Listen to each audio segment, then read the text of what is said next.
Bismillahirrahmanirrahim. Assalamualaikum warahmatullahi wabarakatuh.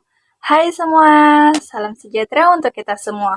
Yang saya hormati Bapak Samsudin SOS MSI selaku dosen pengampu mata kuliah Manajemen Sumber Daya Manusia Sektor Publik dan teman-teman yang saya banggakan.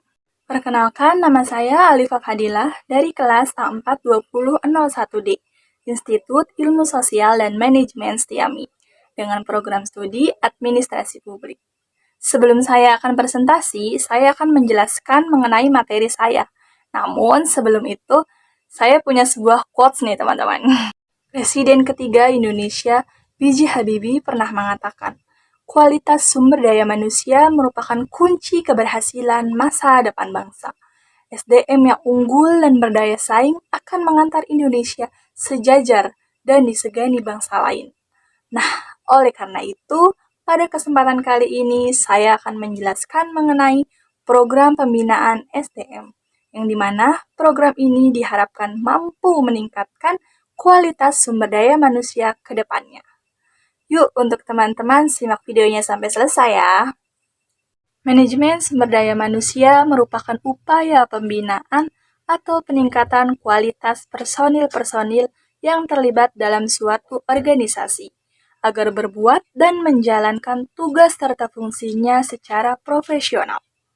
SDM sebagai salah satu unsur penunjang organisasi dapat diartikan sebagai manusia yang bekerja di lingkungan suatu organisasi. Lalu, seberapa penting sih manajemen SDM itu bagi sebuah perusahaan? SDM sebagai penggerak organisasi dalam pencapaian tujuan, maka diperlukan upaya sebagai berikut. Yang pertama, peningkatan kualitas dari SDM yang ada. Yang kedua, dunia yang dinamis dan terus berkembang menuntut peningkatan kompetensi SDM. Yang ketiga, tujuan jangka panjang dan upaya eksistensi organisasi.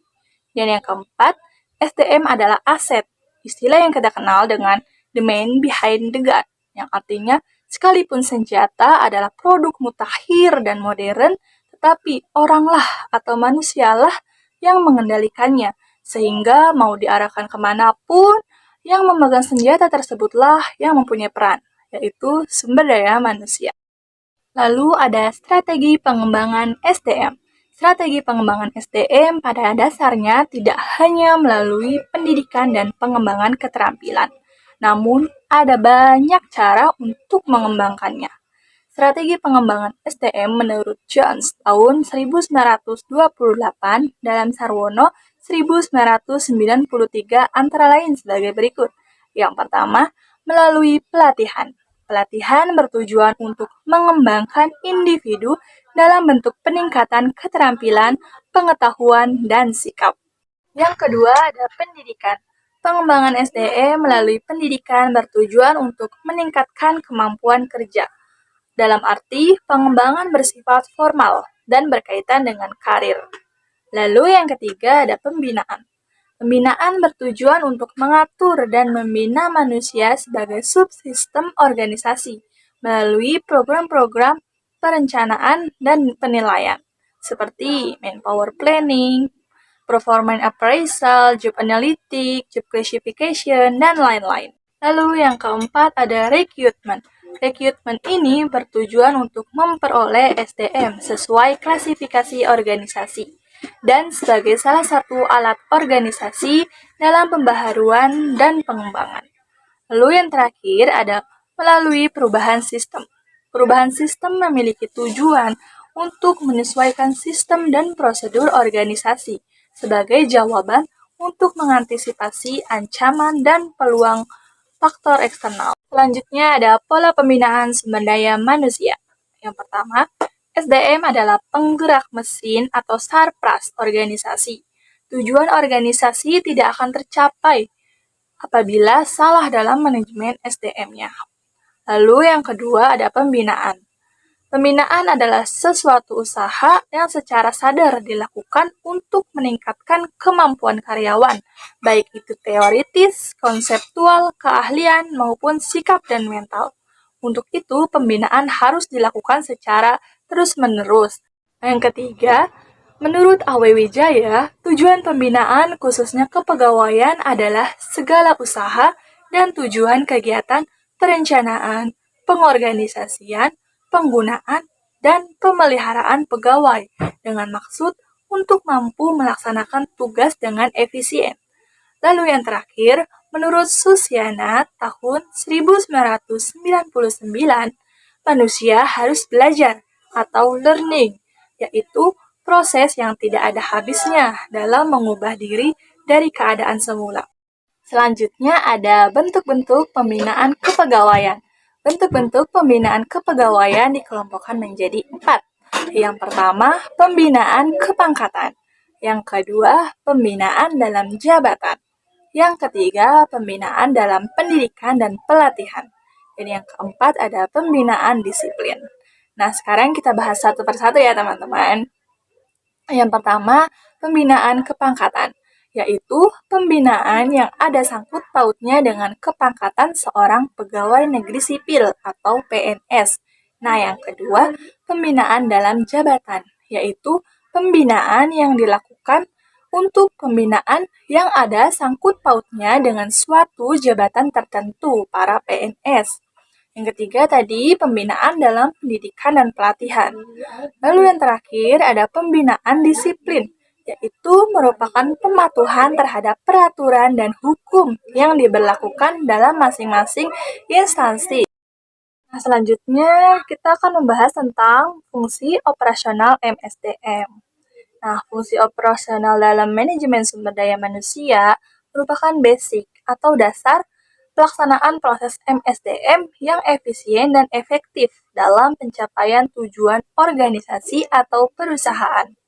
Fungsi operasional tersebut terbagi menjadi 5.